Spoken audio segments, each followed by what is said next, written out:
Fourth question, 0.2x plus 0.3y equals 1.3,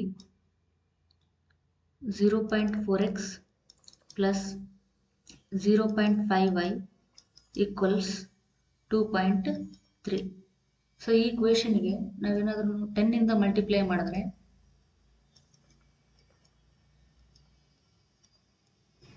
by 10, so ಏನಾಗ್ತದೆ ಇದು 0.2 ಇದ್ದದ್ದು 2x, 0.3 ಇದ್ದದ್ದು 3y ಈಕ್ವಲ್ಸ್ 1.3 ಇದ್ದದ್ದು 13, 0.4 ಇದ್ದದ್ದು 4x ಪ್ಲಸ್ 0.5 ಇದ್ದದ್ದು 5y ಈಕ್ವಲ್ಸ್ 2.3 ಇದ್ದದ್ದು 23. ಈ ಥರ ರೆಡ್ಯೂಸ್ ಆಗ್ತದೆ. ಏನಂತಂದರೆ 10 ಇಂದ ಮಲ್ಟಿಪ್ಲೈ ಮಾಡಿದ ಕೂಡಲೇ ಈ ಪಾಯಿಂಟು ರೈಟ್ ಸೈಡ್ಗೆ ಒಂದು ಪ್ಲೇಸ್ ಶಿಫ್ಟ್ ಆಗ್ತದೆ.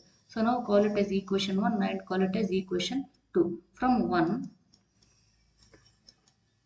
2x equals 13 minus 3y. So x equals 13 minus 3y divided by 2.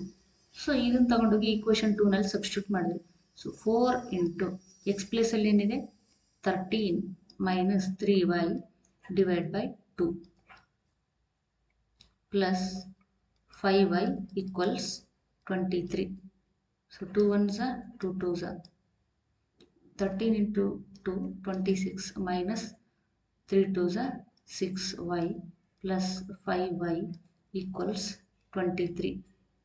So 6y plus 5y, 26 minus 6y plus 5y ಏನಾಗ್ತದೆ minus y equals 23. So 26 minus 23 equals y. So y equals 3. y value ಏನು ಬಂತು ಅಂದರೆ 3 ಬಂತು. So ಇದನ್ನು ತಗೊಂಡೋಗಿ ಯಾವುದಾದ್ರೂ ಒಂದು ಈಕ್ವೇಷನಲ್ಲಿ substitute ಮಾಡಿದ್ರೆ ಏನಾಗ್ತದೆ ನೋಡಿ, ಫಸ್ಟ್ ಈಕ್ವೇಷನಲ್ಲಿ ಸಬ್ಸ್ಟಿಟ್ಯೂಟ್ ಮಾಡ್ತೀನಿ. 2x ಪ್ಲಸ್ 3, y ವ್ಯಾಲ್ಯೂ ಕೂಡ 3 equals 13. So 2x equals 13 minus 9.